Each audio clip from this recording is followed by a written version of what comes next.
was saying this is week 8, I believe.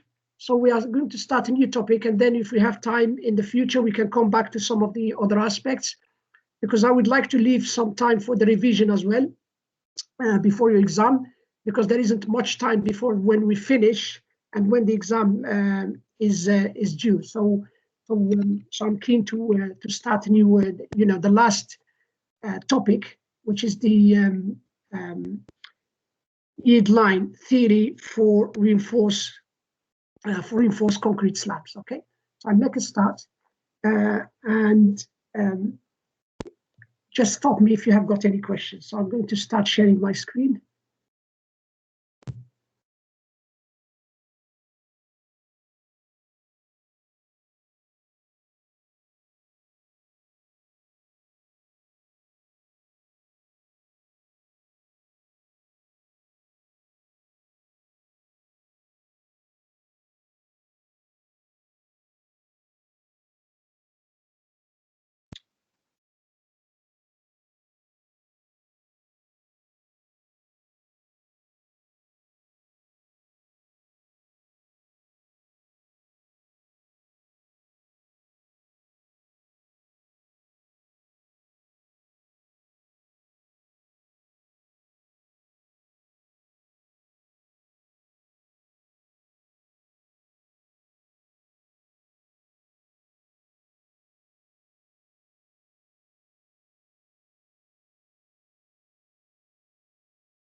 Sorry, I'm just trying to get to the PowerPoint presentation first.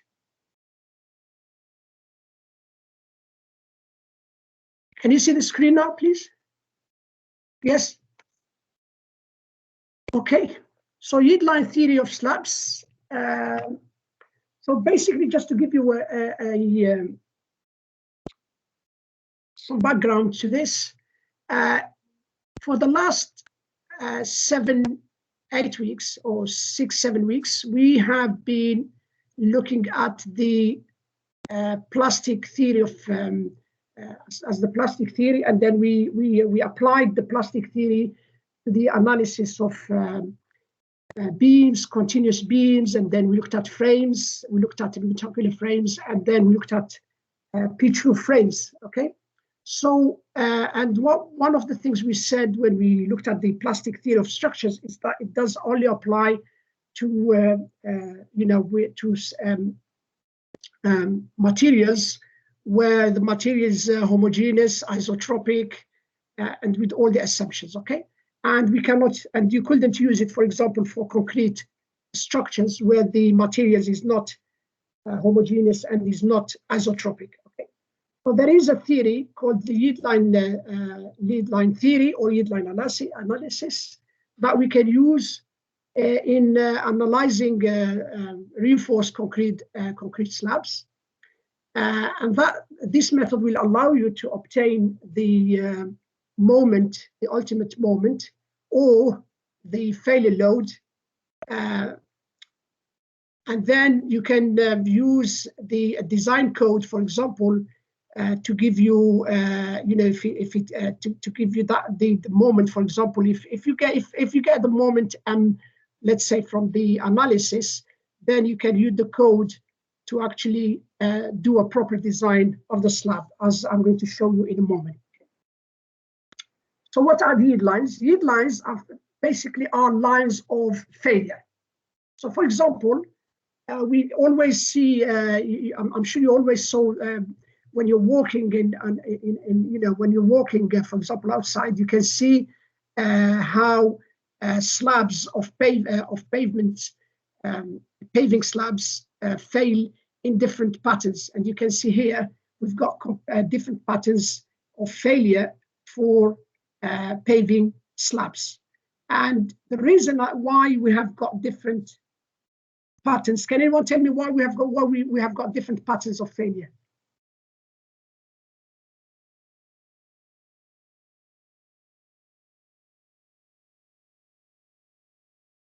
Any suggestions why we have different patterns? Why they fail differently? Different supports, different loads. Yeah, Basically, exactly. The key thing is they are supported in different ways because you've got solid underneath the slabs. So obviously, the supports for the slabs are not exactly the same, and obviously the loading, or the slabs will be subjected to different loading during their life cycle. Okay, so you've got loading and support conditions that are different. Plus, it could be that they are not, the fabrication of the slab is not exactly the same. So maybe the mix is different from one slab to the other. Unless they come from the same batch of mixing, they may be slightly different. So but the key reasons are supports and loading. So what is the yield line theory? Basically, the yield line theory is looking at the plastic analysis of reinforced slabs, and we especially use it for two-way spanning slabs. And it's based on the limit state principles that will give you the ultimate collapse loads. The method will establish a relationship between collapse load and the moment of resistance of the slab. And conventional methods such as the Eurocode 2 could be used to design the slab, okay? And once the design moments are determined, you can get or the given loads determined for the given slab, okay? So basically, what I'm trying to say here is that the design and the analysis will work together for the slabs, okay? I don't know, are you doing any design at all using EC2? Or have you done any? Some of us did it last year. Is it for the 4 beams, isn't it? I guess. No, we did slabs as well. You did slabs. Okay, that's perfect. Okay, so basically when you use, if you remember, I mean, even if you haven't done slabs, those of you who haven't done slabs, if you did the reinforced concrete design for beams, what happened is the code, if you use EC2, for example, it will give you the moment of resistance M. You have a certain equation that depends on the reinforcement, depends on the depth of the beam, depends on, and so on. So you could get, it gives you an equation for the moment of resistance. And then if you combine this with the analysis, you could get actually, one will give you the ultimate load and then you can use the two interchangeably, okay? And I'm coming to that in the future. Okay? We are just between brackets here. We are not doing design. We are using only the analysis. But I will make reference to the design from time to time. But it's not our main. It's not our purpose. Our purpose is to look at the theory itself. Okay. So what happened is yield lines. How do yield lines develop? Under-reinforced sections have the capacity to develop significant curvatures at collapse as the reinforcement yields. So basically what happened is if you've got slabs, a slab or a beam indeed, if you load it and you keep increasing the load, at some point the reinforcement, the steel reinforcement will start yielding. When the reinforcement will start yielding, this is where initially there will be some micro cracks appearing in the slab, and obviously this micro crack will further, develop, will further in length and width in the slab until you reach failure. So, and these are what we are referring to the yield line. So the yield line, basically, these are your lines of cracks. Okay. When sufficient yield lines have developed, obviously the slab will collapse as a mechanism. And the analysis will allow us to determine the moment-load relationship. So this is what the yield line analysis or the yield line theory will give you. It will give you a moment-load relationship. Okay, it will give you the relationship between moment and load. And then, as I said earlier, if you are using a Eurocode, or I don't know if you are using the Australian or American or any design code, then you can determine, for example, it will give you the moment. Therefore, you come back to the analysis you've got a relationship between moment and load, and therefore you can, for example, you can determine what is the ultimate failure load or collapse load for the slab. So the steps are: you postulate the yield line mechanism. So you make a decision on the yield line mechanism, and I'm coming to that in a minute to show you how we make a decision about the yield line mechanism. Secondly, you determine the relationship between ultimate moment, ultimate load, and then, if you wish, you can then proceed to design the slab. I'm going to start looking at a one-way slab because it's simpler to look at it start with a simple example, and then we move on to proper slabs where we have got more sides supported. So this is here what we have. We have a reinforced concrete one-way slab. It's supported at these two edges here. Okay, and you would agree with me that the yield line or the collapse or the failure will occur at midspan. And this is the yield line of this particular slab here. If I take a strip of 1 meter, for example, you can see here a cross section. It's very much similar, like a one spanning. It's like a beam. So So when you take a strip, your slab basically is like a simply supported beam here with a collapse, with the collapse here in the middle at midspan. Okay, so that's for a one-way. If we look at the two-way span slab, obviously what we have got here, we've got a slab which is reinforced in two directions, and we have got it in this case supported on 4 edges. And this is how a typical yield line mechanism is going to look like. Okay. Can you please mute yourself because there is noise at the background? Please, thank you. Okay, so what are the rules? How do we determine? The rules for determining the yield line patterns. By the way, if you have got any questions, please unmute yourself and ask, because I can't read I cannot read the chat boxes. So please just ask the question. So the rules for determining yield lines. First of all, yield lines end at slab boundaries. So that's number one. Okay, the yield lines will end at the slab boundaries. Secondly, yield lines usually are straight, or we assume they are straight. Okay, so what will we say? We say the crack patterns, these crack patterns, we assume that they are straight lines. Obviously, they are not exactly straight lines, but it's a fair. I think it's a good assumption to make, and it gives some very good results in the analysis. Okay, but so we make this assumption that the yield lines are straight lines. Yield lines will pass through the intersection of slab boundaries. So where you have slab boundaries, the yield line will pass through the intersection of those boundaries. Fourth, the axis of rotation. This is the axis of rotation of the slab when it's failing. Okay, so the axis of rotation will pass along the lines of support and over columns. So if your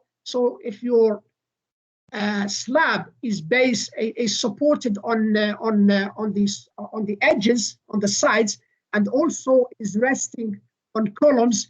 So what this is saying is that it's saying that the axis of rotation will pass along the lines of support and over the columns. And I'm going to show you this in an example next. The symmetry in geometry and loading will also be reflected in the symmetry of the yield lines. In other words, if you have got a symmetrical arrangement,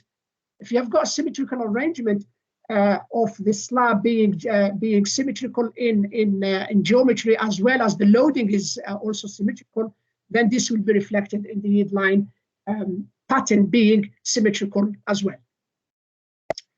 Yield lines will start at regions of highest curvature at working loads. In other words, where the curvature is the highest, this is where the yield line will start. So in other words, when you apply the working loads initially before you increase the loading, wherever the highest curvature is, the yield line will start. For example, if we go back to here, to this one-way spanning slab, we know that the highest curvature, from the analysis of beams, for example, we know the highest curvature is at midspan. So therefore, this is where the yield line will start. Okay, so yield line starts in regions of highest curvature at working load. And by the way, it's the same here. You can see that the highest curvature for this slab is in the middle. Okay, so therefore, this is where the yield line starts from there. Okay, you can see here. Okay, and these are some of the rules, or the main rules, that will help us determine how the yield line patterns will actually develop for a particular slab. I'm going to show you some examples now, okay, of slabs with yield lines, okay? So here on the top left, we have got a square slab.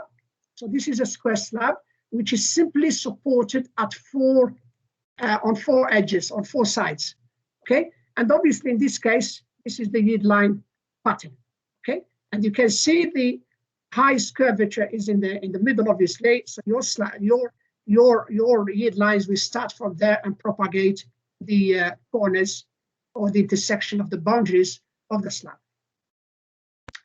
Next, on the top right, we have got a rectangular slab, which is simply supported on two sides, on two parallel sides.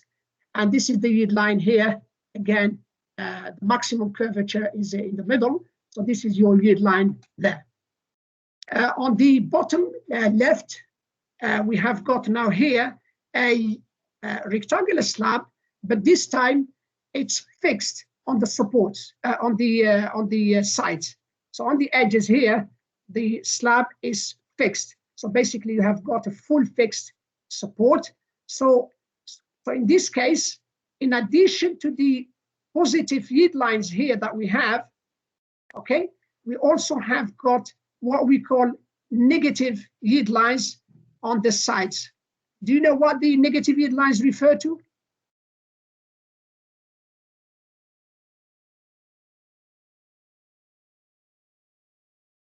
Any idea?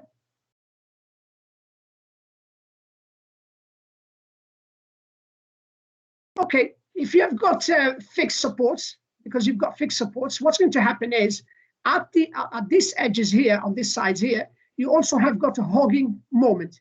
Okay, you've got a hogging moment. It's a bit like when you have a cantilever beam.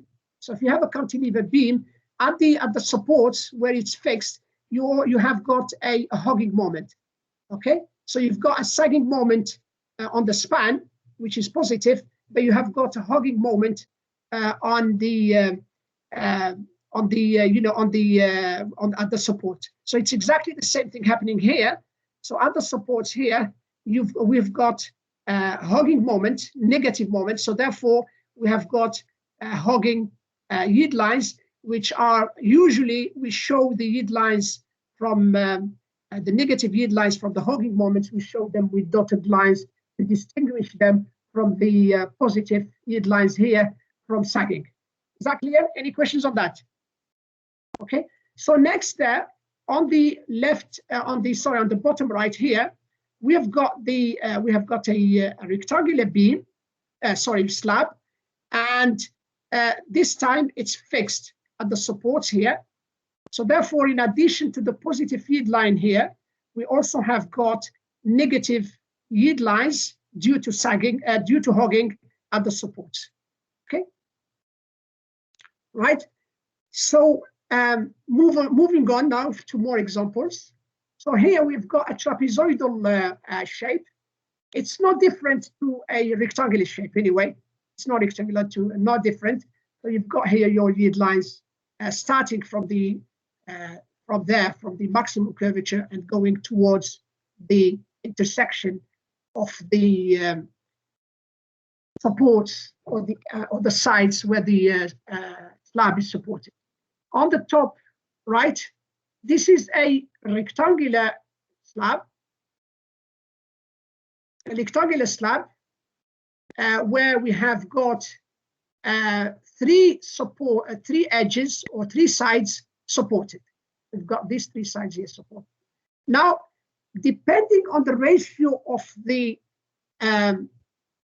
this length, this side to this side, so depending on the ratio of this side to this side, you could have a yield line pattern in dark here, or you could have a yield line pattern in red. It all depends on the ratios of the horizontal to the vertical to this, the side, the dimensions of the slab. You could have the one in black here, or the pattern in red, depending on the dimensions. Okay. In here we have got this slab on the bottom left. We've got this slab here, which is has got 4 sides. Okay, 5 sides. Sorry, so we've got 5 sides, and we have got 4 of the sides which are simply supported. So we have got simple supports on this side here. Now, starting from the point where we think the maximum curvature is, so then you join to the edges of the intersection, where you have got intersection of the supports. Okay, and then following on the rules that the yield line will continue to the intersection of the support. So what you do, extend this support here, this edge, extend it, and then you extend this edge here, and the yield line will go from there to this side here. Okay, so you can see the extension in dotted line to the point of intersection where the 2 sides here, the 2 supported sides, are intersecting. Okay, and this is to follow the rules established earlier, where we said that the yield line passes through the intersection of slab boundaries, this one here. Okay, so that's exactly what we're doing here, and that gives you your yield line pattern like this. Coming to the last example here, we have got this slab, okay, this shape of slab, but this time the slab is supported on these 2 edges, on these 2 sides, simply supported, okay, and it's supported on 2 columns. So we have 2 columns here, okay, we have 2 columns and 2 sides simply supported. So you start where the curvature is maximum. So then you join to the point of intersection of the 2 sides, which are simply supported here. So on the 2 supports, we join there. And then how do you join? Then from there, remember what it says here. It says that the axis of rotation passes along the lines of support and over the column. So in other words, so what happened here?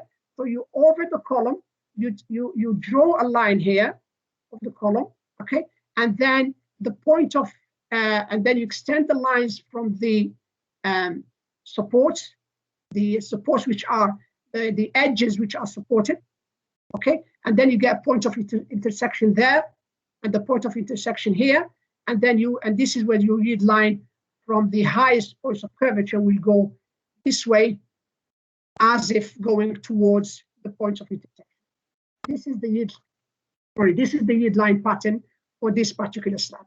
Okay, so using these rules here, we should be able to obtain yield line patterns for different shapes. In our case, obviously, we are going to be looking at mostly at rectangular shape slabs for simplicity, but you can extend the rules. You can look at these rules for any, as we have seen here, for any type of slabs. Is that clear? Any questions on that? Okay, if you haven't got any questions, I'm going to start looking at the, yes. Is there a particular angle from which the yield line starts, between the corner of the supports? Intersection of supports. What you mean? What angle you mean from there? No, what I mean is like yield line starts from the intersection of the support, right? Yes, here, yeah. Yeah. So. Are you talking about this? Whether we know the angle? Yeah, it seems like it has the same angle with the support. Yeah. Okay. Okay. I think I understand your question. Basically, what happened is using the rules, you can establish the pattern. Okay.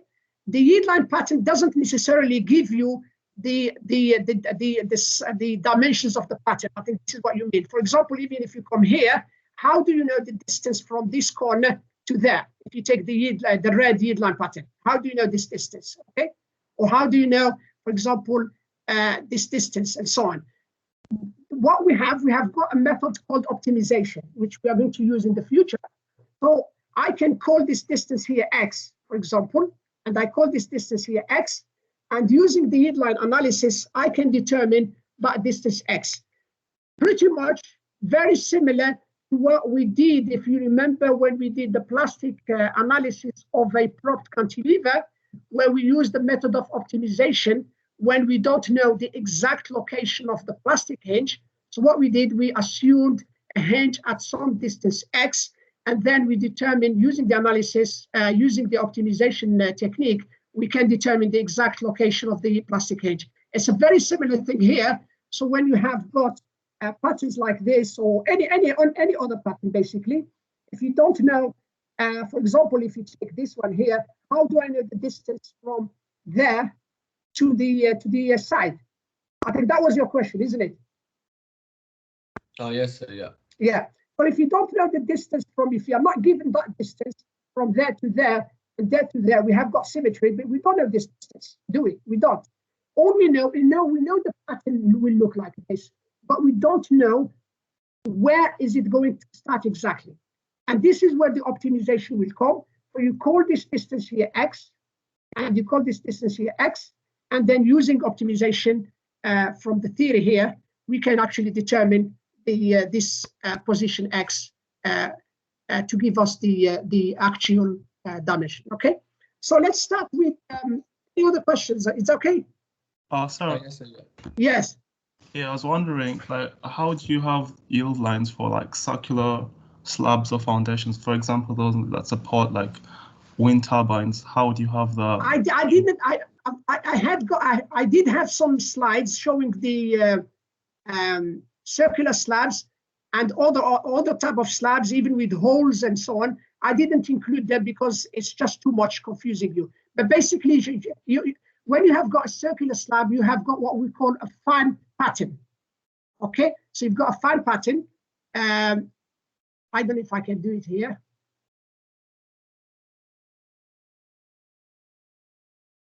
Do you understand what I mean by a fan pattern? No. No, okay. Yeah. So this is your slab, okay, and your fan pattern. So starting from the maximum curvature from here, okay. So you have got a pattern like this. Sorry. Okay. So it would be, you get something like this. Okay. So you get a pattern like that. Okay. Etc. Do you see that? Do you see what I mean? Oh yeah. Okay. So it will be like that. All right, etc., etc. All right, and that will be what we call a fan pattern. So in this case, I didn't show. In this case, you have got your circular slab, which is supported along the whole circumference. Okay, and you get a pattern like this. But as I said, we're not covering circular slabs, but the principles, the theory, and so on is exactly the same, except that when you have got a fan pattern here, obviously you've got an angle theta here between so you determine your analysis, yield analysis as a function of that angle, and you can do an optimization to give you the best, the optimum solution. We're not doing this, so but that's how you get a yield line pattern that looks like a fan. Is that okay? Yep. Yeah, but you can do it as some extra reading. You know, you can Google it and you can read a little bit about how that works for circular slabs. But the theory is exactly the same. There is nothing additional in terms of the theory itself. Okay, any more questions? Okay, so let's look at the virtual work for one-way slab. So let's look at the analysis now for a one-way slab. We are using virtual work exactly as we did before. You will see, what you will see in this case, you will see there are a lot of similarities between the yield line analysis and the plastic theory and the plastic analysis for metals, for what we did before for steel, for example. Okay, so there are a lot of similarities between yield line and plastic theory, because at the end of the day, both methods are using the same principle, which is plastic analysis. Okay, at ultimate. So here we have got one-way span, one-way spanning slab. Okay.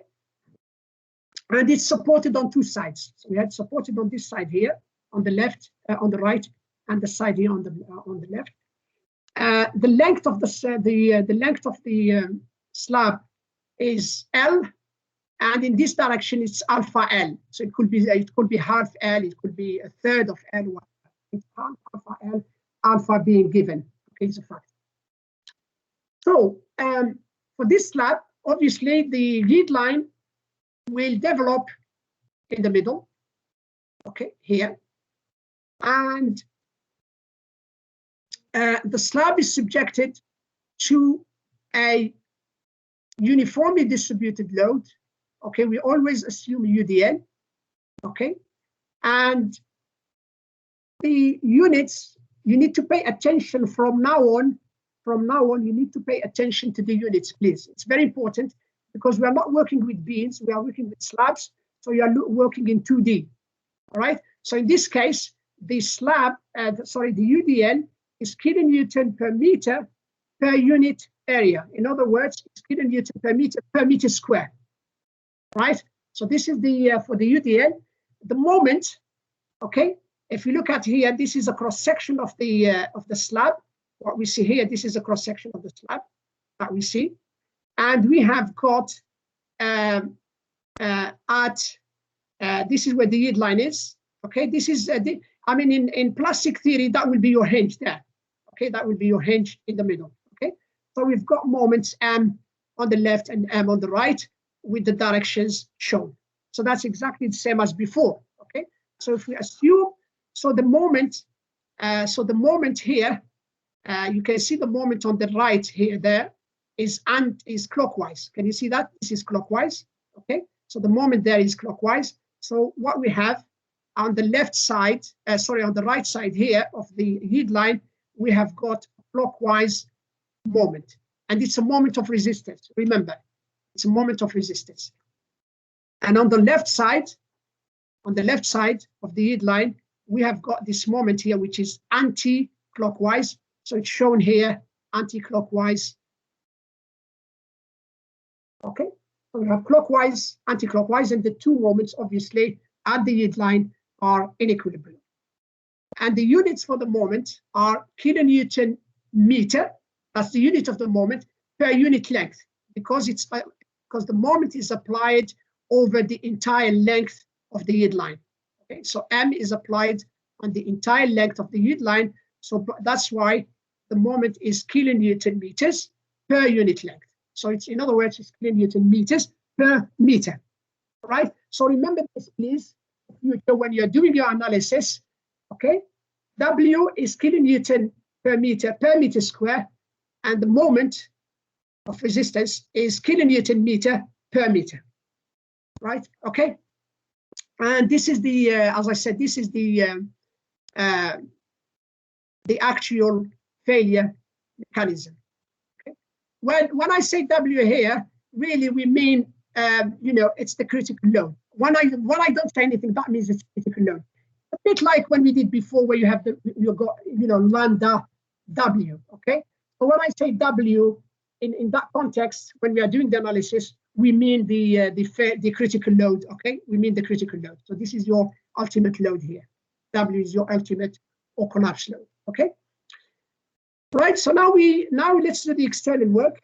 So for the external work, okay, for the external work, we've got m theta. This is how you will do it, isn't it? So you've got m theta for this side, for this part of the slab, plus m theta for this side of the slab. However, we need to multiply by alpha m. Can you see that? Because the moment is kilonewton meter per unit length. So you need to multiply m here, okay, this m. You need to multiply this m by alpha L, which is the length, okay? And you multiply this moment here as well by alpha L. So we have m alpha L, so that's the moment, times theta. So it's m like mp theta before. So you've got m theta, except that you multiply m by alpha L plus m alpha L, which give us 2m alpha L theta. Is the internal work clear, please, to everyone? Is it clear to everyone, please? Yes, sir. Can you please Yeah. repeat that again, sir, please? Okay, so basically, this is your collapse mechanism, and you can look at this as we did before with the plastic theory, when you have got when you have a beam, a steel beam with where you have a hinge in the middle. Okay, so it will be mp theta for this side plus mp theta for this side. Okay, the only difference here is that your mp, or your m in this case, we call it m, needs to be multiplied by alpha L, because that moment m is applied over the entire length here, which is alpha L. So the length of the yield line is alpha L. So you need to multiply that moment by alpha L. Otherwise, it's exactly the same as before. So you have m alpha L theta plus m alpha L theta, which gives 2m alpha L theta. Is it clear? Yes, sir. Thank you. Okay. External work. External work is going to be the load. That's the critical load, W. Okay, so it's the load.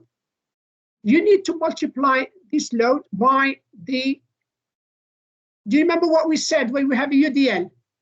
We take the average displacement, isn't it? So what we have, if it was a beam, we say it's W times average displacement, isn't it? But because we've got a slab here, obviously the UDL is applied over the entire area of the slab. So therefore you need to multiply your UDL here by the area. So it's W times L times alpha L, okay? L, okay, times alpha L. This is the area here. So it's W times area, okay? This is this part, times the average displacement, okay? So it's W times area times average displacement. So it's WL times alpha L times delta L over 2, which gives WL alpha L.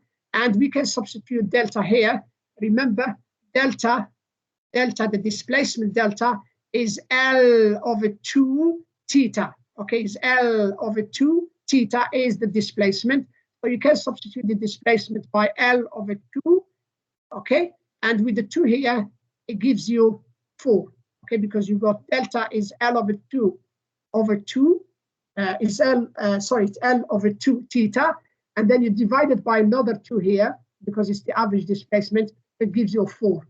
Okay, so therefore we have W times area times L theta over 4, which gives W alpha L cubed over 4 theta.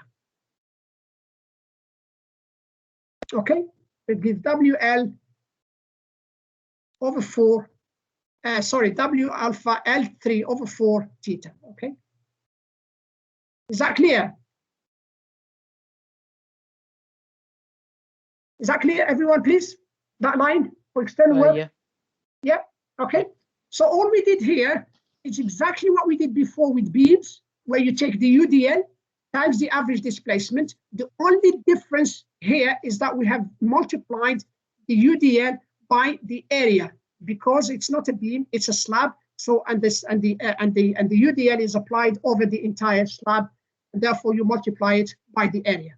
Okay, and that makes the units consistent because we have got kilonewton per meter square. So that gives consistency to the units. Now we equate, for equilibrium, we equate the external work with the internal work. So we have 2m alpha L theta equals W alpha L cube over 4 theta, simplifying the theta and take the 4 here, multiplied by the 2, that gives an M, which is WL square over 8. So the ultimate moment, or the moment of resistance, if you want, or the collapse moment, whichever way you want to call it, is WL square over 8. Does this answer surprise you?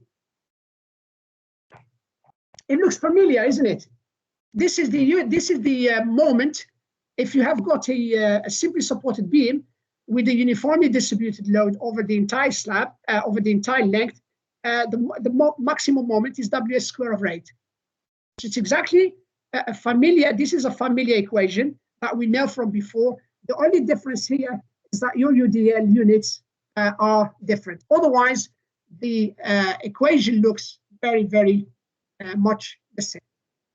And this is for this simply supported slab on 2 edges. Any questions on this slide, please? Clear, okay? Now, we are going now to start looking at slabs where the slabs are supported into on more than 2 sides. For example, what happens if we have got a rectangular slab which is supported on 3 or 4 edges, or 4 sides? In that case, it will start getting a little bit complicated. Why? Because you are going to be having moments in 2 directions, because your read lines will be in 2 directions. It will be in the X and Y directions. Obviously, you will be having moments in 2 directions. Therefore, we need a method of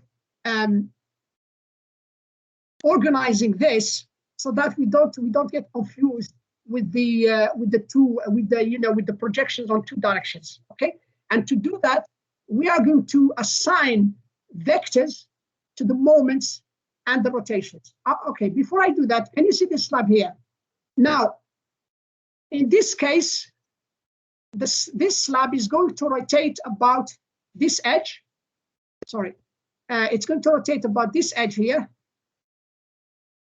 Okay, and it's going to rotate about this edge. These are the edges or the sides of rotation. Okay, so slab here, I repeat, this is the axis. This is the axis of rotation on the left for the slab, and this is the other axis of rotation for the slab on the right. Okay, so there are 2 axes of rotations for this slab. Okay, which are the supports. Is that clear? So the left side of the slab rotate about this edge, and the right side of the slab rotate about this edge. Clear? Okay. So now let's move. Let me explain the sign convention for moment and rotations. Okay. So we are going to assign vectors for the moments, and we are going to assign vectors for the rotations. We use the right-hand screw rule to obtain the moment vectors, right?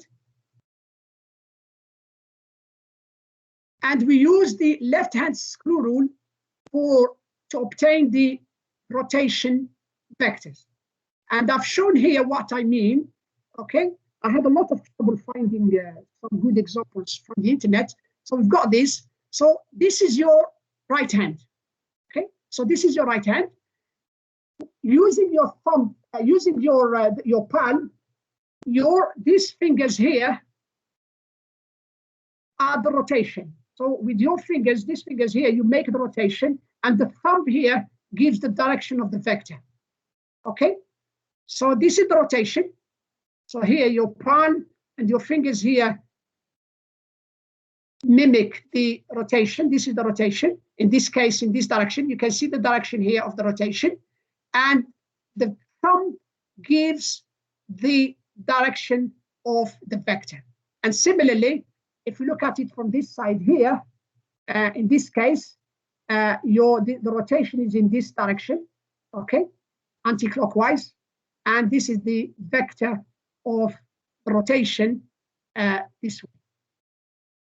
And sorry, the moment direction is anti-clockwise. So this is the direction of the moment is anti-clockwise, and the thumb gives the direction of the moment. Okay, is that clear? Is the right-hand screw rule clear, please? Yes, sir. Yeah. So basically, you use your right hand. Using the right hand, your palm and the fingers are the rotation. Okay. So whether it's clockwise or anti-clockwise, and your thumb gives you the direction of the vector itself. For the right, for the rotation vectors, we use the left hand. That's the difference. We use the left hand. So using the left hand in exactly the same way, depending on your rotation, okay, the thumb will give you the direction of the moment of the vector. So the vector here will give you it will give you the vector rotation. Okay, the thumb gives you the direction of the vector. Clear? Let's practice. Let's look at the slab here. Okay, let's look at the slab here.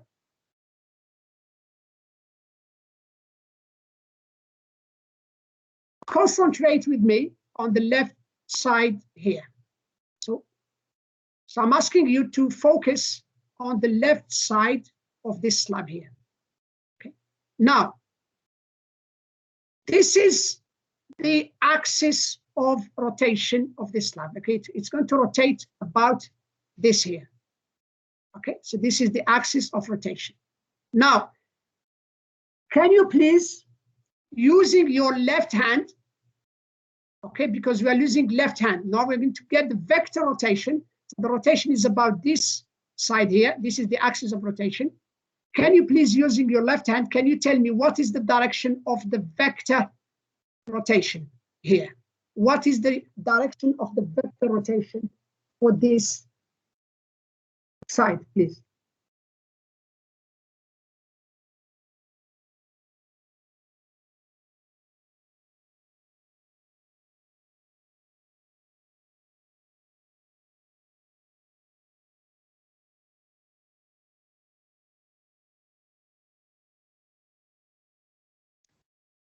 I want you to practice with your, use your hand, please, left hand, and see whether you can get me an answer.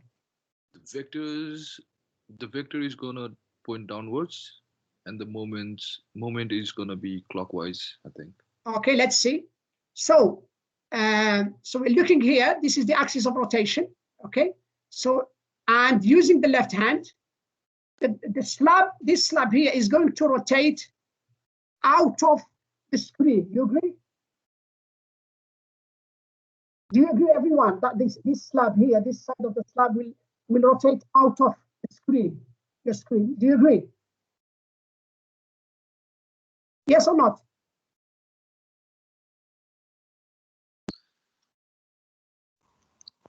Can you explain? Because it's a little bit confusing. Okay. Can you see this slab here, this part? Yeah. When it fails, how is it going to rotate about this axis here? How is it going to rotate? Out of, the screen, or coming towards you from the screen? Would it rotate into the screen, wouldn't it? Yes. Do you agree? Not towards you, into the screen. Everyone agrees or not? Yeah. Yes. So now use your left hand, please, and with your palm and fingers, make a rotation into the screen and tell me which way your thumb is pointing. Is it pointing down or up? Down. Do you all, everyone agrees, please, that is pointing down like this? Sorry.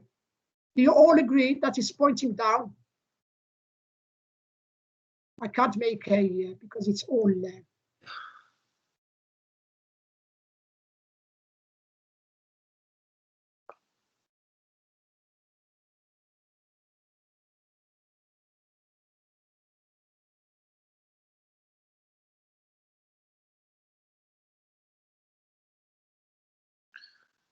Okay, do you all agree this is what you get? Everyone, please. Using your left side, your left hand. Do you all agree? Is it clear to everyone, please? Yeah. Okay, this is the vector rotation, or the rotation vector. Okay, this is the vector for the rotation. Clear, please? Yeah. Okay, so we've done that. Now let's now focus on the moment here. So this is the yield line in the middle. Okay, so we assume it's a straight line. So we've got the yield line here, and on the left side, this left side of the slab, this is the direction of the moment. In this case, that's the direction, okay, of the moment. Now, using your right hand now, not left, the right hand, make a rotation with your palm and fingers in that direction, this direction here, okay? And tell me which way your thumb is pointing. Downward. Do you agree it's downward, everyone, please? Yeah. Everyone? Yeah. Okay, thank you very much. So it's pointing downward, so I'm going to choose a different color.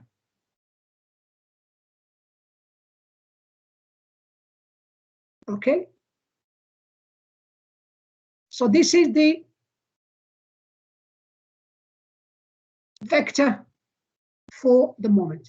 Okay. Now, I'm going to give you half a minute, 30 seconds. Let's see if you can do it. Can you do it for the right side of the slab, please? Can you get the vectors for rotation and for moment, please, in half a minute?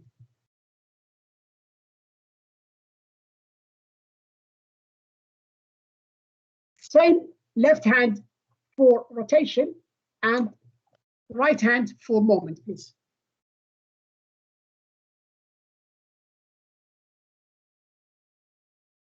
The movement is upward. Okay, you are too quick. Okay, has anyone done it? So which one did you say the moment is? Upward. Do you all agree it's upward for the moment, please?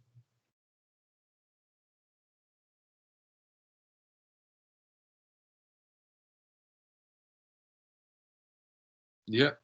Okay, excellent. Thank you very much. Yeah, so that's for the moment, yes. Sir, can you explain that one, please? Okay, now, this is the direction of the moment. You agree? Yes? Yeah. So now use your right hand. Use your right hand. Yeah. And make a rotation in this direction here with your palm and fingers. Can you do that? Okay. With your right hand. Yeah. Yeah. Which Okay, way? Is, yeah, which way is pointing? Which way your finger, your thumb is pointing? You agree to this direction? Yeah, yeah. Okay. Thank you. Everyone is happy with that, please. Okay. Can you do the rotation vector, please? It is also upward, sir. Yeah. With left hand, right, sir? I'm not sure. Okay. Let's give a few seconds to the others. Yeah, it's pointing up. The vector is pointing up. What do you think, the others? Anyone else? Up or down? Should be up.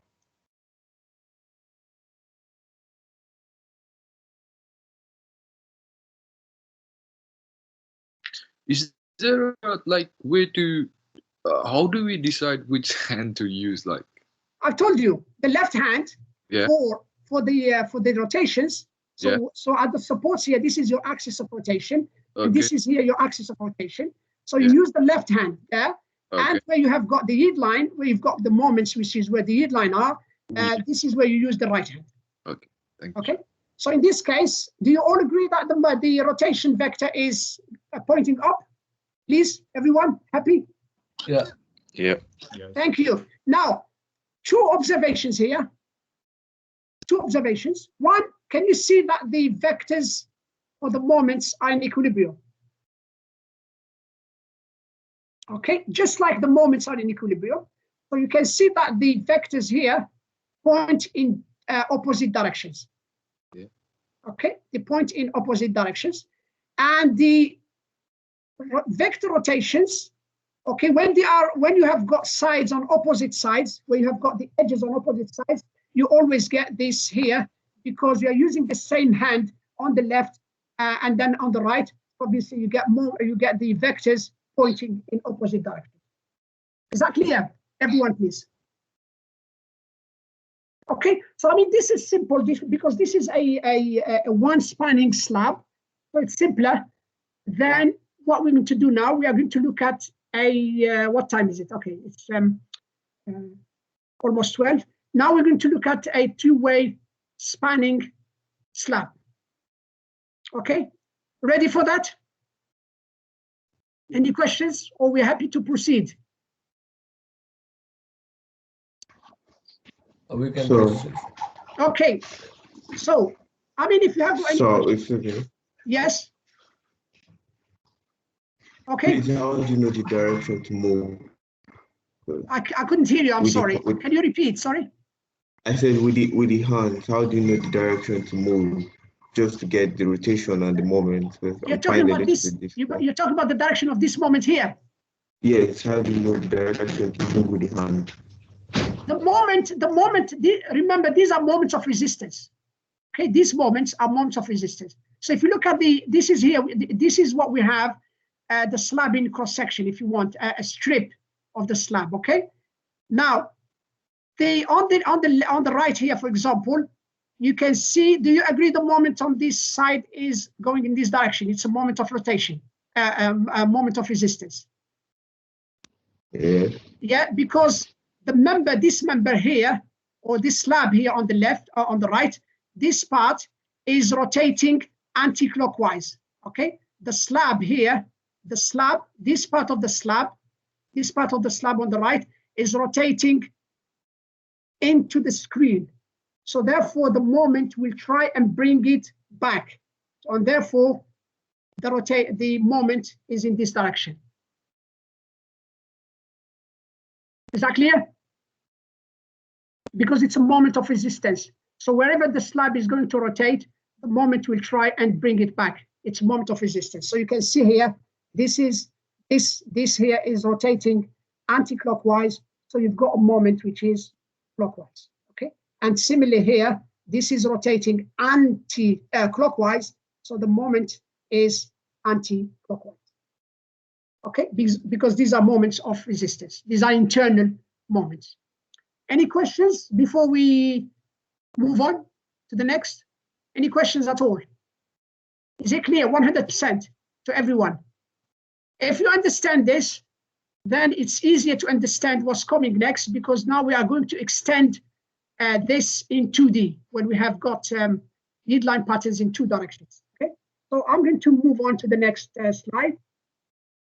Okay, and this is, don't look at everything because you get confused. Okay, focus on the slab first. Focus on the slab here. So we have now a two-way spanning slab. Okay. So we have a two-way spanning slab supported on 4 edges. So all 4 edges are supported, simply supported on all 4 edges or sides. The yield line pattern, we know the yield line pattern is going to be like this.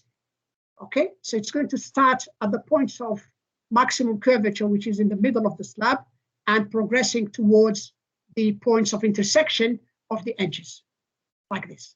Now, in this particular case, this is an example where the yield line pattern is actually given to us explicitly.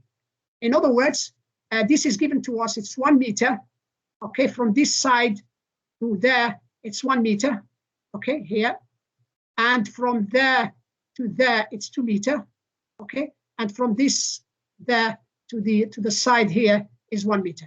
It's given to us. If it's not given, you have to assume instead of 1, you need to assume this is like X and this is X, and you use an optimization, which we're going to do in the future, okay?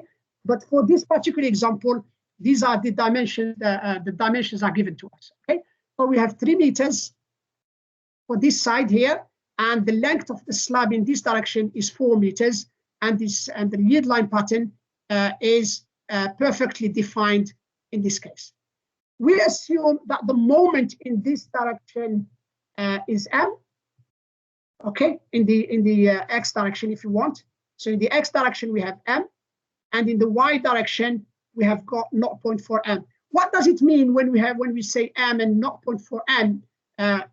All it means is that the slab, this slab here, the reinforcement of the slab in the two directions is different. That's all it is. Because m, from a design point of view, if you go to Unicode, m is actually a function of the one of the parameters is the reinforcement. Okay, so when we say we have got different values of m in the two directions, it means that the slab have got different reinforcements in the two directions. If you have got the same reinforcement in the two directions, so you know the bars have got the same dimension and everything is the same, then obviously you could have the same m in the two directions. Anyway, but for this case, it's given to us. We have m in the x direction and 0.4 m in the y direction. Okay, now what I've done here, the slab is divided at failure. When the yield lines have formed here, the slab is divided into 4 regions. We have region A and region C, which are symmetrical.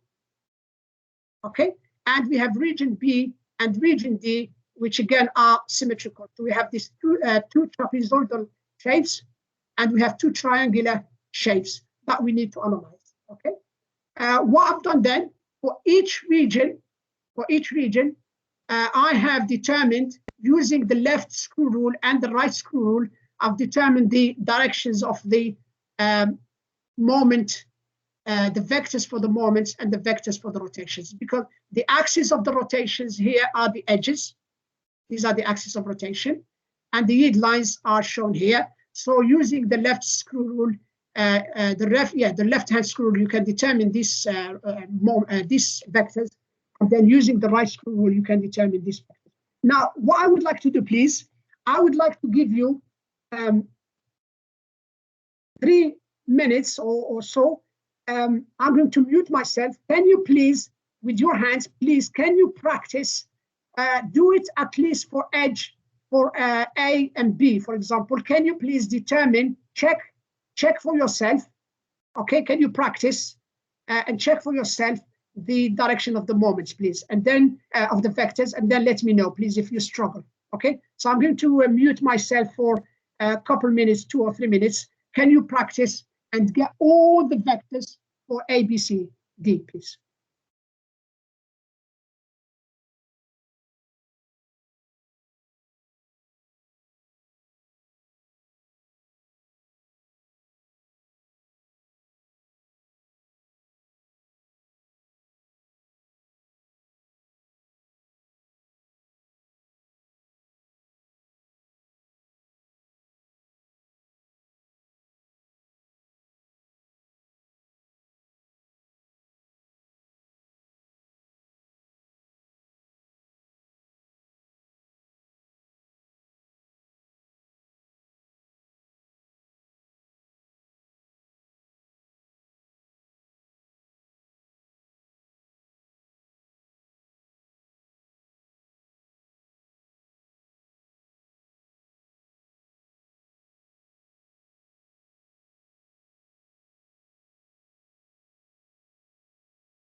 Okay, any luck?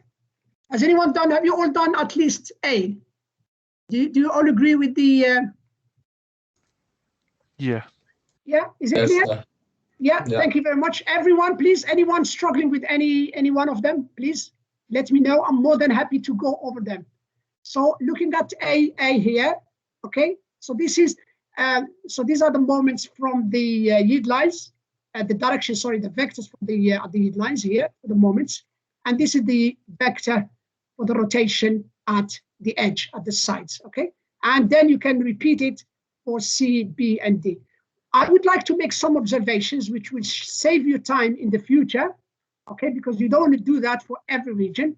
Now, you start with one region, okay? You do one region, for example, A, and then from A, you can see that actually you can deduct the, sorry, not deduct, you can deduce the remainder by simply following some of the rules. Rule number one, the vectors, the moment vectors are in equilibrium at a particular yield line, okay? So in this case, for this yield line, the two vectors here must be equal and opposite. So once you've got the vector for A, you can deduce the vector for B, okay?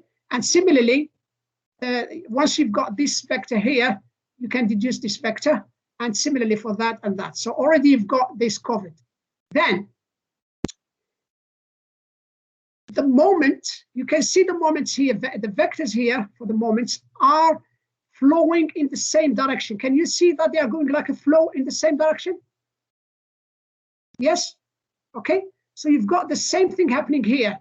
See, look, they are going as a flow in the same direction. Okay, so you can therefore deduce the remainder. Similarly, then once you've got this here, you can, once you've got this vector and this vector will be flowing, will be going in the same direction of this vector, like as a flow, okay? And therefore I can actually determine all the vectors here as soon as I have completed A. For the vector, for the rotation vector, we determine this one, and then notice again that the vector rotations are going in the same direction, flowing in the same, like a flow, going in the same direction. Can you see that? They are, in this case, they are all going anti-clockwise. So they are like going anti-clockwise here for the vector rotations. Does it make sense? Is it clear?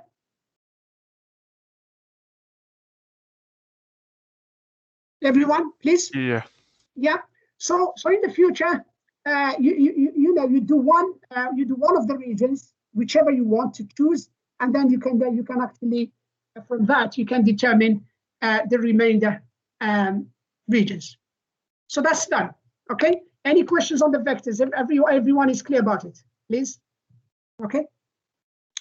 Now, once we've got the vectors sorted, okay, and we have got them in the X and Y directions, what I'm going to do, we are going now to use the external and internal work to determine the moment, the relationship between the moment and the critical load W.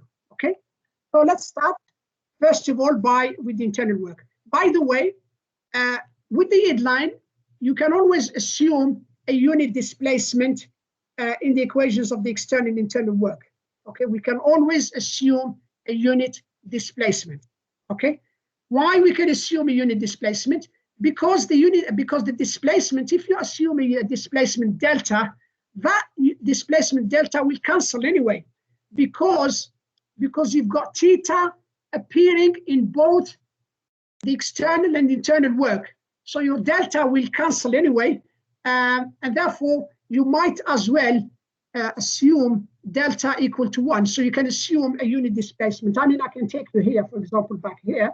You can see that this delta here does not appear into the equation at all.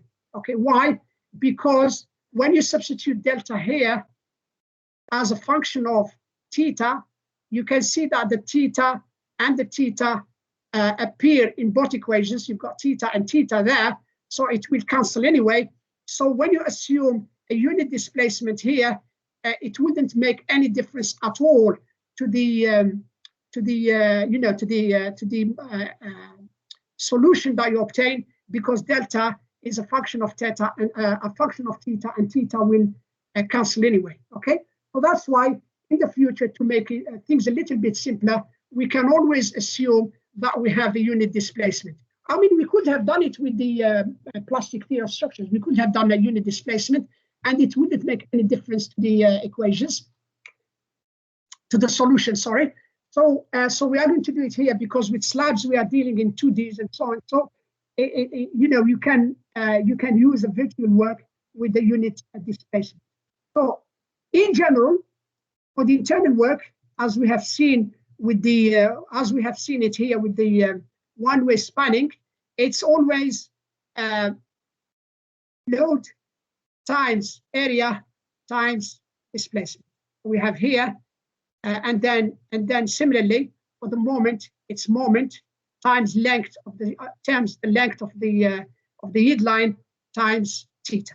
So this is what we have here. For the internal, moment times length of the yield line times the rotation. All right, is that clear? Okay. Now we are going to for the internal work.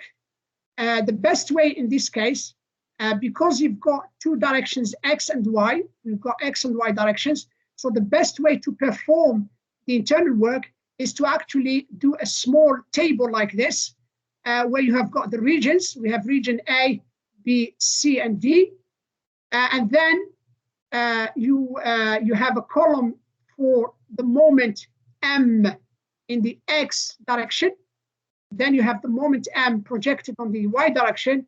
Then you have got the length of your slab in the x direction, the length of the slab in the y direction, or the yield line. Sorry, these are the lengths of the yield line on the x, y, the theta. Again, the rotations on the x, y directions, and then your work. The work will be the product in the x direction. So mx, lx, theta x, plus my, ly, theta y. So that will be your work here. So your total work will be by summing up, by adding the projections on the x-axis and the projection on the y-axis for the particular region. So I'm going to do it very, very slowly for region A. So please pay attention with me. And if you see any mistakes, just let me know, okay? I hope there are no errors. I've done it earlier. So so we take region A. Okay, let's start with region A here. For region A, these are the moment, the vector for the moments, okay? Now, when you project these vectors on the x-axis, you get, do you agree with me, it's minus m. Projected on the x-axis. Agreed? Okay, everyone, please, agreed, yeah? So now, so you take the vector, and when you project on the x-axis, this is what you get m. And it's a minus, why? Because you can see these vectors here are going to the opposite direction of the x-axis. Okay, so we have minus m. When you project on the y-axis, do you agree that it's 0? Because, can you see this vector here? Projected on the y-axis, it gives me 0, correct? And these two vectors here, projected on the y-axis, will give me 0. Why? Because this vector will give me a component which is going down on the y-axis, and this one will give me a component going up on the y-axis, so they cancel each other on the y-axis. Do you agree? Yes, sir.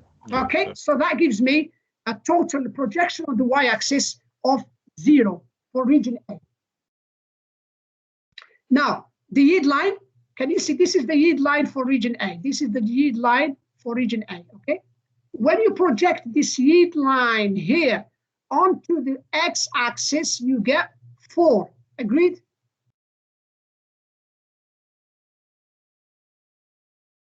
Do you agree?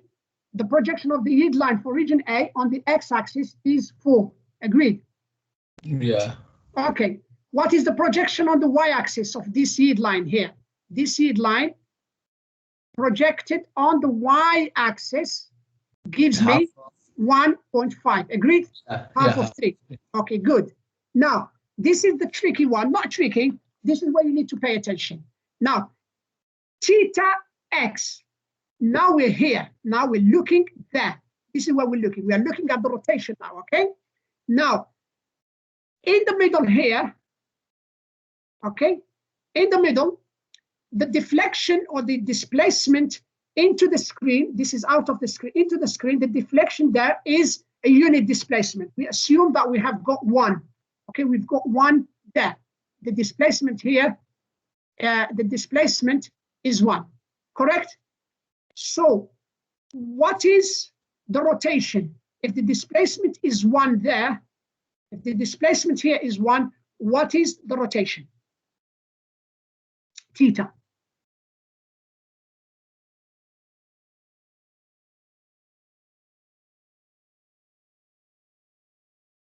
It's going to be equal to 1, which is out of into the screen, 1 divided by 1.5. Do you agree?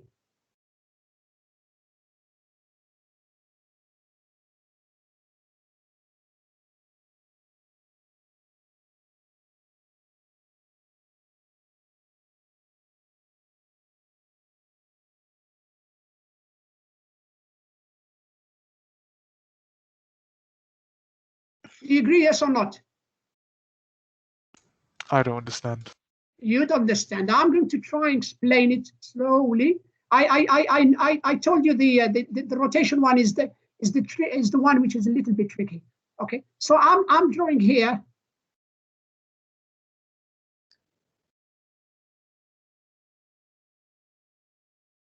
Okay, this is this here. Okay, this is this. Okay, I've got it there. Okay, right now.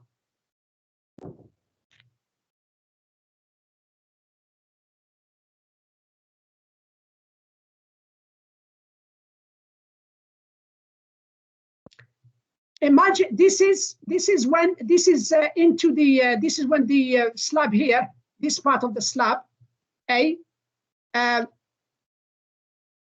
displacing down, you know, into the screen by an amount equal to 1. So this is here. This is equal to 1.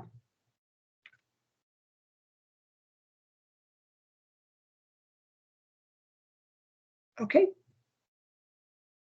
And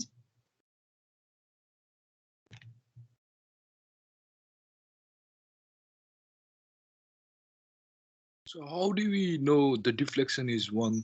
Yeah. I'm coming to it. I did explain it earlier.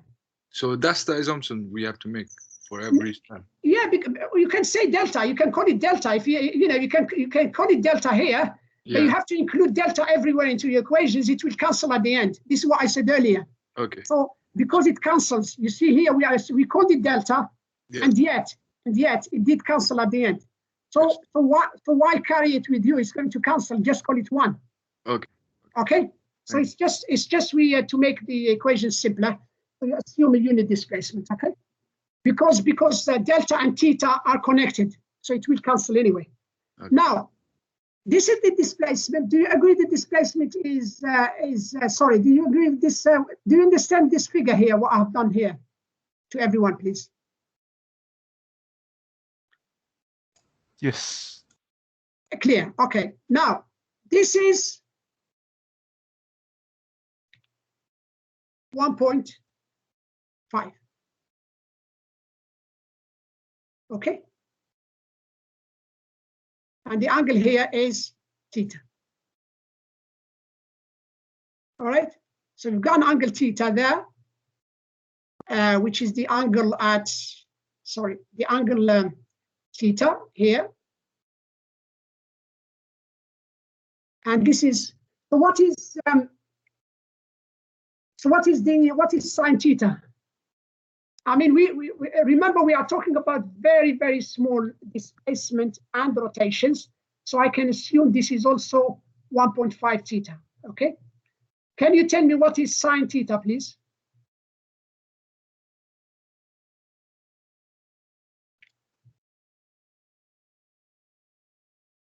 One by 1.5. Yeah, exactly. Sorry. So we have got sine theta, okay? Sine theta is going to be equal to the opposite, which is 1, okay, over 1.5. All right, over 1.5. And because the rotations and the displacement are very small, so this is going to be sine theta will be equal to theta in radians, roughly. Is it clear now or not? I'm sorry, why is it negative? Okay. Now, I'll come to the sign in a minute. Do you understand this first? Does everyone please understand that theta is 1 over 1.5 from this figure? Yeah. Yeah. Okay. Yes. Now, why is it minus? What's the direction of this vector? Can you see it's opposite the x-axis? Yes. Yeah. So Yes. therefore, when you project this vector onto the x-axis, it's minus. That's why. Okay. Now, this vector here for region A, this is the vector. When you project it onto the y-axis, it's 0. Can you see that?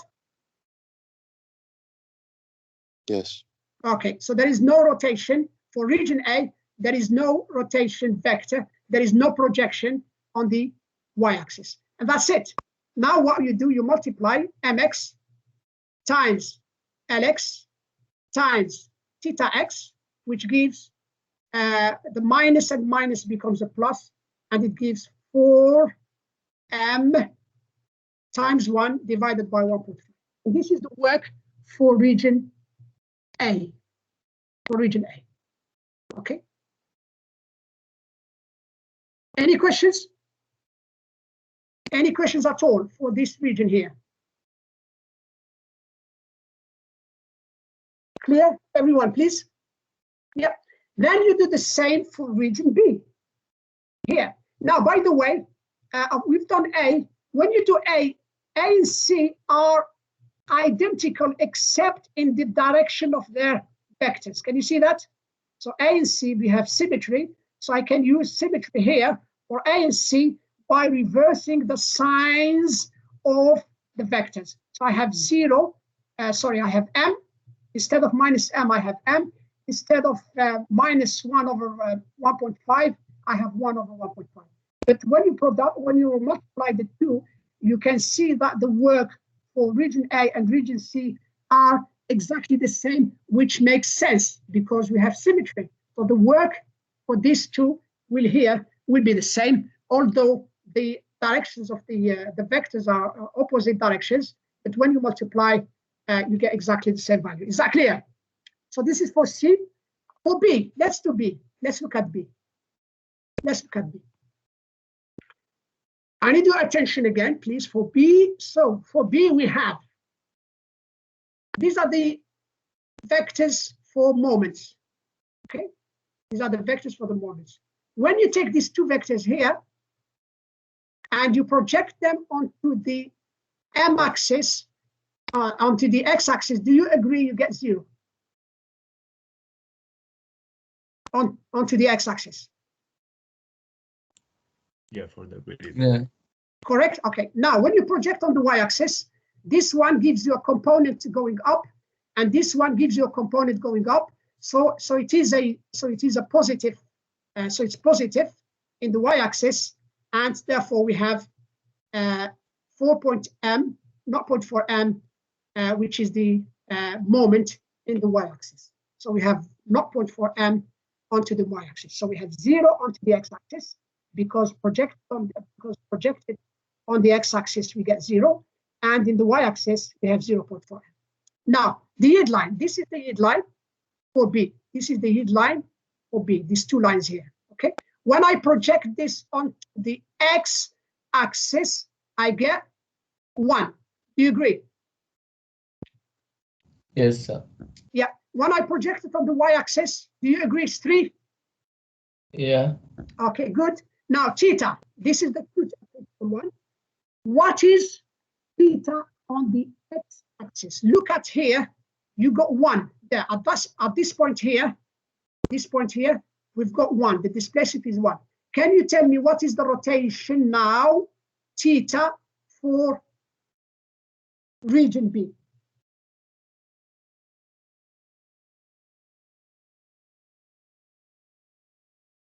Think about it for a second, okay?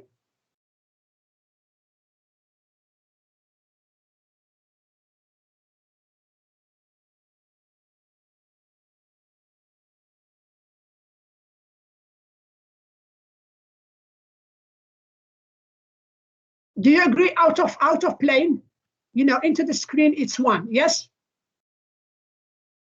And this distance is also 1. This is also 1. So the angle, the angle theta into the screen for this region here will be equal to 1/1. Do you agree?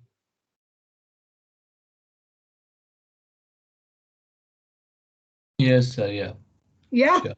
It will be 1/1 because we have 1 out of the screen, into the screen we have 1. Okay, that's the displacement. And this is distance here is 1. Okay, so we have 1/1. Why is it positive? It's positive because this is, you can see the direction of the vector is in the direction of the y-axis. So we have 1/1. Obviously, onto the x-axis is 0 because this vector here, this vector projected onto the y-axis, onto the x-axis, sorry, is 0. And this is the m and the l's and the thetas for region B. So now you multiply mx, lx, theta x will give 0 because we have 0 here, and then 0.4m times 3 times 1/1 gives 1.2m. Okay? 3 times 1 or 0.4 is 1.2. And region D is identical except that the vectors have opposite directions. So I have minus 0.4m and minus 1/m. And when you multiply, it gives you 1.2.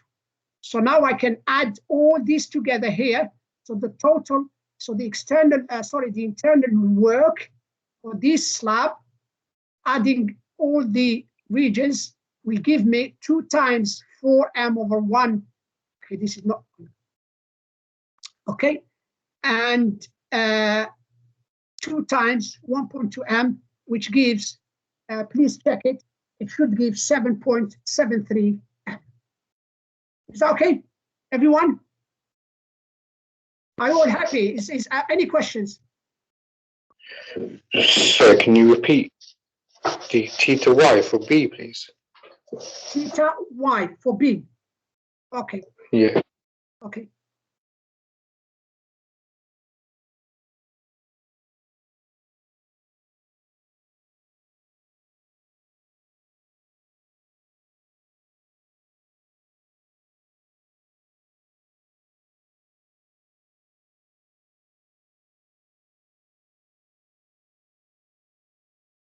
So this is region B, okay? Okay, from there to there. And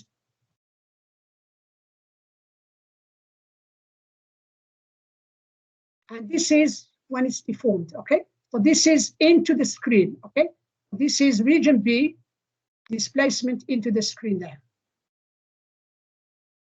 Is that okay? So looking into the screen at B, so here, this here, going down into the screen, okay? So the displacement is 1, okay? The displacement is 1, okay?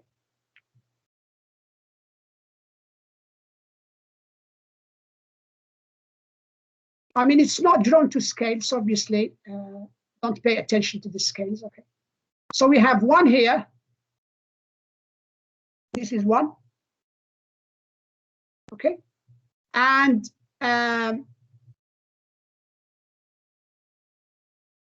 remember that this is also 1. Okay, this is also 1.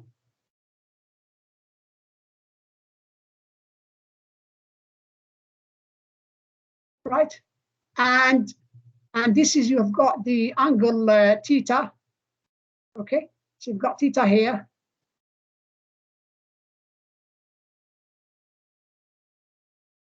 There.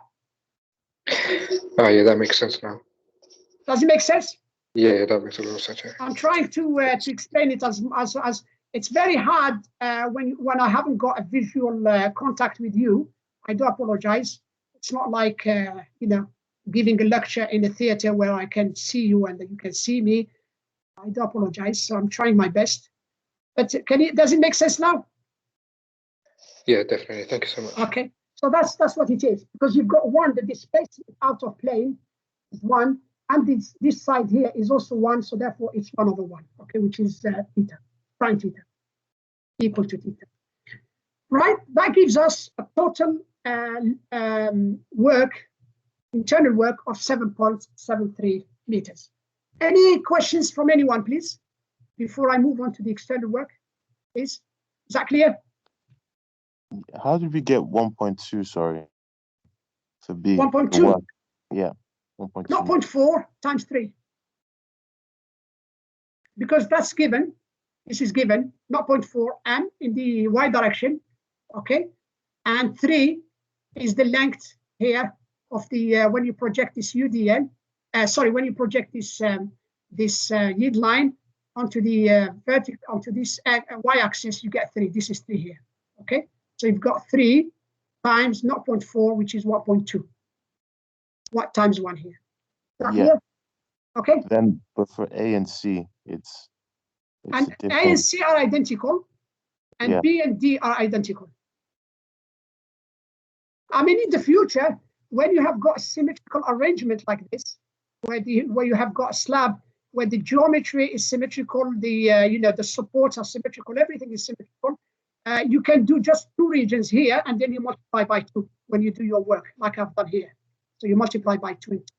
Okay, all right. I'm doing things here very slowly, so that we understand them. But you can see that in the future you can make a lot of simplifications for the vectors and also for the work where you have got symmetry. Is that clear? Yeah. Any questions? From anyone? Okay. Or let's move on. Shall we move on to the external work? Okay. Okay. Right. External work. Sorry, sir. Yes. You know the other slide here? Yes. So it's so the work is moment times the yield line times. Yes. So can you just go through the calc? So what's minus m for A? I mean, how did you get to 4m over 1.5?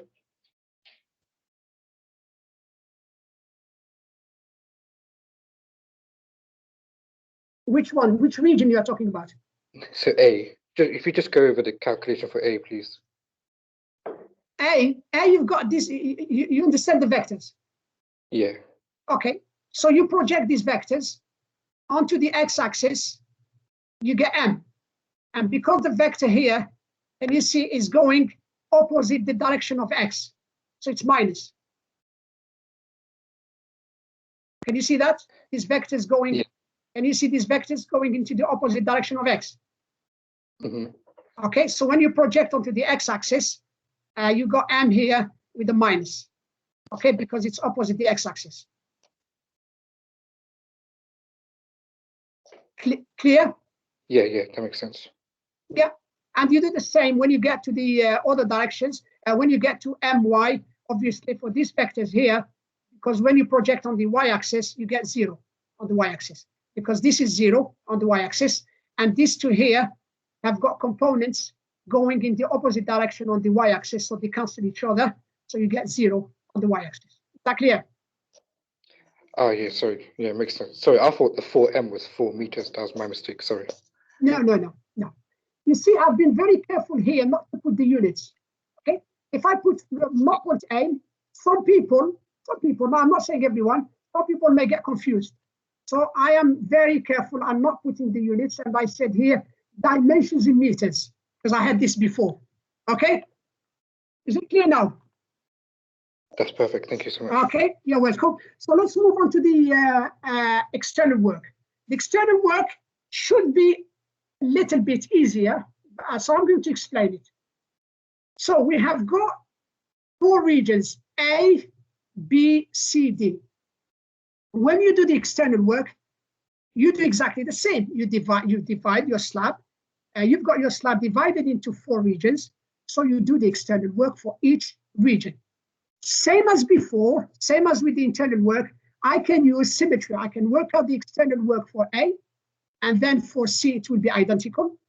And I can work out the external work for B, and for D, it will be symmetrical, so it will be identical.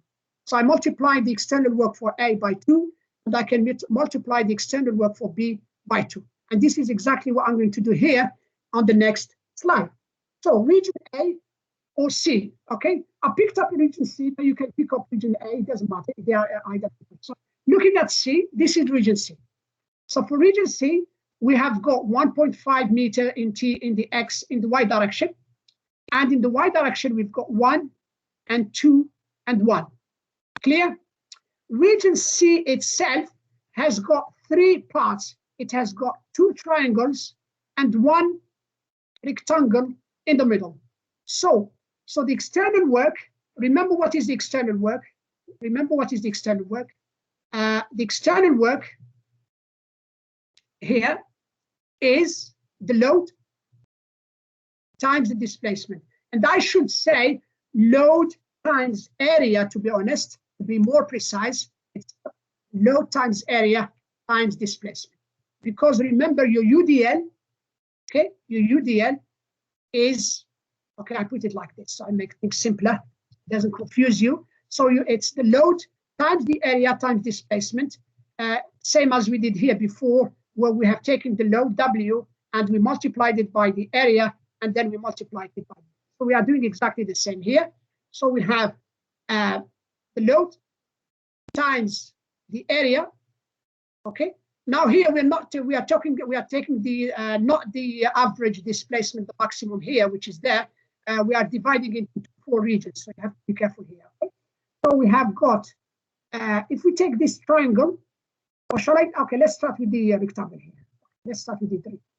So I have W times 2 times 1, that's the area, times times the area, the centroid, the displacement at the centroid. So for the rectangle here, the center is exactly in the centroid is exactly in the center of the rectangle. So the displacement there is 1/2. The displacement is 1/2. Is that clear? Everyone, please, for the first bit. Is it clear for this first bit here? To everyone. So it's the load times the area of the rectangle times the displacement at the center of the rectangle, which is half. Is it clear, please? Yes, it is. Good. Now, triangles, we have 2 identical triangles. So I'm going to do 1 triangle here and multiply by 2. So I have the W, the load, times the area. What is the area of the triangle? The area of the triangle is 1 times 1.5 half. Okay, so this is here. And then the displacement, can you see where the dot is? This is 1/3. Do you agree? The displacement is 1/3.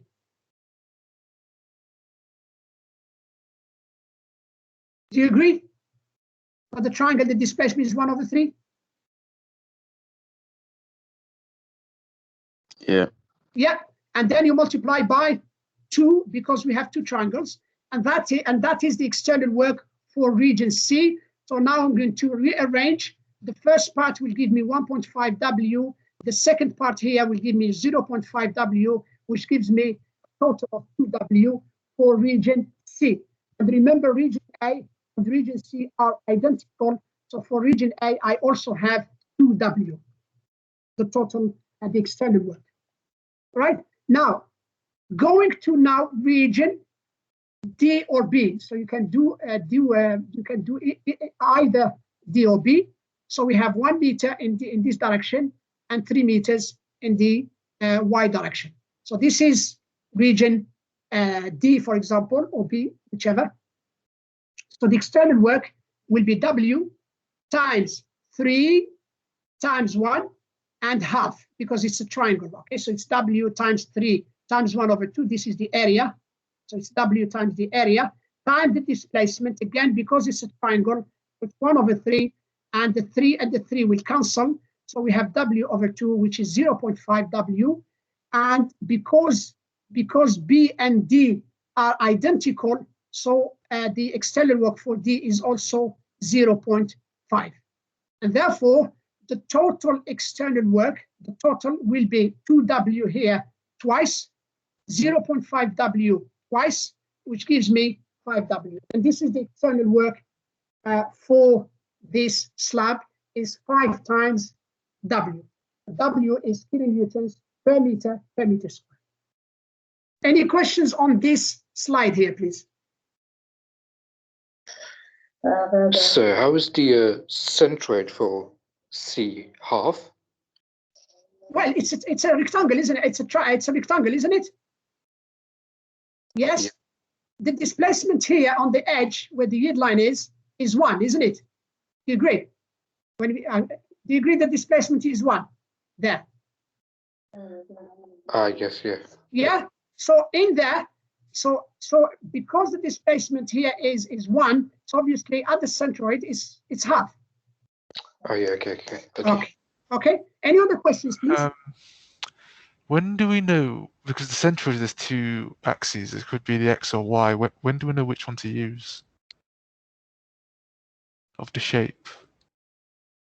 What do you mean? What? Because you know how with triangles it's a third, but it's a third along the X-axis.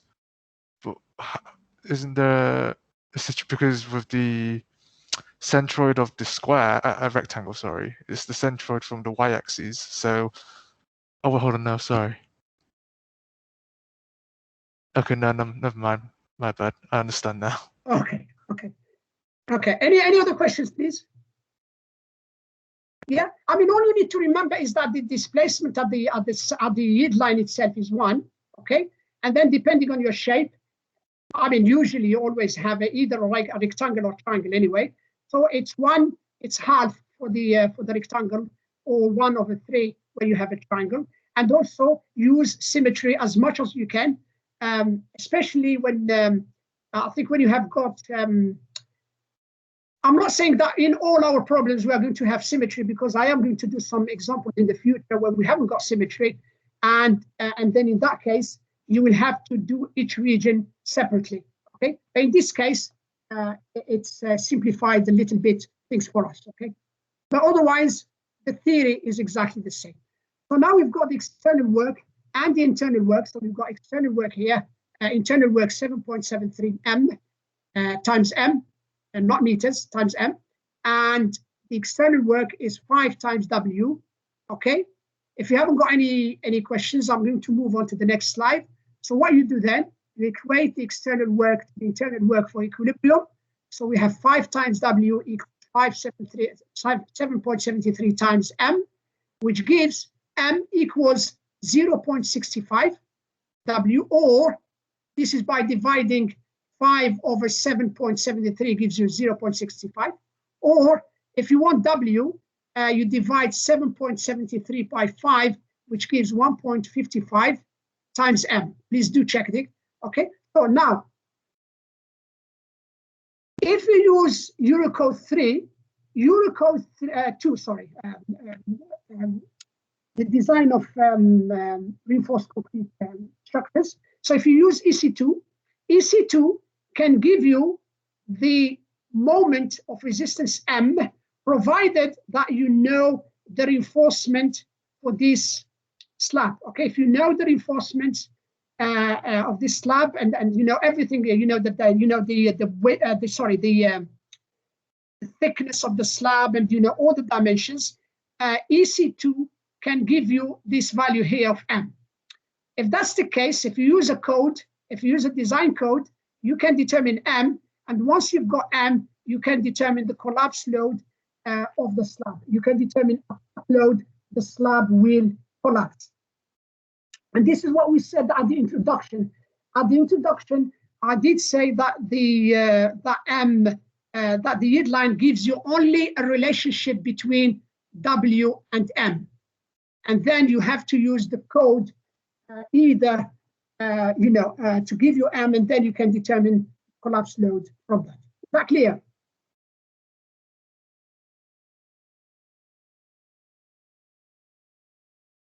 Okay, is that clear? Yes, good. Thank you, Mr. Hard. Yeah, I mean it's if you can see in summary, to summarize what we've done today, you could see that there are similarities between the yield line theory of slabs and the plastic theory of structures in terms of the use of the virtual work, in terms of the equilibrium of external and internal work, and also I think one of the key differences obviously is that the yield line gives you a relationship between M and W, and then you have to use the code or any, whether it's your code or any other code to give you the moment of resistance M, and then you can get the collapse load. Whereas in the plastic theory of structures, you would know if you know the cross section of your beam, then you can determine your moment MP, because MP, as long as you know your yield stress and you know the cross section of your beam, you can determine MP, and therefore once we know MP, you can determine the collapse load, the critical load W. Okay, so it's a very similar story here. As long as you know your slab, the of the slab, and you know the reinforcement of the slab, and all the rest, you can use a design code to give you M, and therefore you can get W from this equation here. Okay, I don't know. Are there any? We have finished. Are there any other questions you wish to ask before we finish? Professor. Yes. I want to ask regarding those quiz. Our quiz is starting from 2, is it? What's that? Sorry. At what time our quiz is starting tomorrow? From 2 to 3? No. Tomorrow you've got the quiz because it's because there are people in different parts of the world. Okay. So the quiz will open at 6 a.m. to 10 p.m. UK time. Okay, and you can do it during any time of the day, but when you start it, you have only got 1 hour, so you can start it at 6 a.m., 2 p.m., 3 p.m., whatever. It's your choice. But we have to do it this way because there are people. We have students in every part of the world. Okay, and there are large differences of hours. For example, from India and the UK, I don't know, 6-7 hours maybe, something like that. So it's open all day. You can do it any time of the day. So there isn't a session tomorrow. Okay. Answer. Let me. Yeah. Can you share the screen for this question number 13 of quiz? Not now. I have to go to see you. I can do it. If you have got any questions, I can do it with you separately, if that's okay. Or anyone who wants to stay behind. Okay. Yeah. Let me stop the recording.